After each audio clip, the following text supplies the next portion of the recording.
ನಮ್ಮ ಮಂಗಳೂರಲ್ಲಿ RCB eaters ಇದ್ದಾರೆ.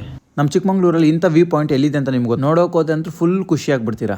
ನಾನು ಊರು ಬಿಟ್ಟು ಹೋಗ್ತೀನಿ 3-4 ದಿನ ಮನೆಗೆ ಬರಲ್ಲ ಅಂತ ನಮ್ಮ ಅಮ್ಮ ಫುಲ್ ಭಯ ಬಿದ್ದುಬಿಟ್ಟವ್ರೆ. ಅವ್ರು ಬೈಯೋದು ಮಿಸ್ ಇಲ್ಲ, ನಾವು ಮಾಡೋ ಕೆಲಸ ಮಾಡ್ತಾನೆ ಇರ್ತೀವಿ, ತಲೆನೇ ಕೆಡ್ಸ್ಕೊಂಡು ನಾವು ನಮ್ಮ ಫ್ರೆಂಡ್ಸು ಲಗೇಜ್ ಎಲ್ಲ ಪ್ಯಾಕ್ ಮಾಡ್ಕೊಂಡು ಆ 4 ಬ್ಯಾಗಲ್ಲೇ 4 ಬ್ಯಾಗು ನನ್ನ ಮಕ್ಕಳದೇ, ನಂದು ಒಂದು ಕೂಡ ಇಲ್ಲ. ನಾವು ಹೋಯ್ತಿದ್ದು ರೈಡು, ಇವ್ನು ಹೋಗೋ ಸೀನ್ ಮಾತ್ರ ಯುದ್ಧಕ್ಕೆ ಹೋಗೋ ಥರ ಸೀನು. ಅವ್ನ ಕೈಗಿಂತ ಅವ್ನ ಬಾಟ್ಲೇ ದಪ್ಪ ಐತೆ. ಸುಮ್ಮನೆ ದುಡ್ಡು ವೇಸ್ಟ್ ಮಾಡಬಾರ್ದು ಅಂದ್ಕೊಂಡು ಅಲ್ಲೇ ಎಲ್ಲ ಖರ್ಚು ಮಾಡಿದ್ವಿ. ಇಲ್ಲಾಂದ್ರೂ 600 ಕಿಲೋಮೀಟರ್ಸ್ ನಿದ್ದೆ ಕಣ್ಣಲ್ಲೇ ಕಾಫಿ ಕುಡಿಬಾರ್ದು ಅಂದ್ಕೊಂಡು 100 ಸತಿ ಕಾಫಿ ಕುಡಿದ್ವಿ. ದಾರಿ ಮಿಸ್ ಆದ್ರೂ ಇಂಥ ಒಳ್ಳೆ ಪ್ಲೇಸಿಗೆ ಬಂದ್ವಿ. ನಾವೆಲ್ಲರೂ ನಮ್ಮ ಬುದ್ಧಿ ನಾವಂತೂ ಬಿಡಲ್ಲ. ಹೋಗೋ ದಾರಿ ಒಳ್ಳೆ ಅಡ್ವೆಂಚರ್ ಕೂಡ ಮಾಡಿದ್ವಿ.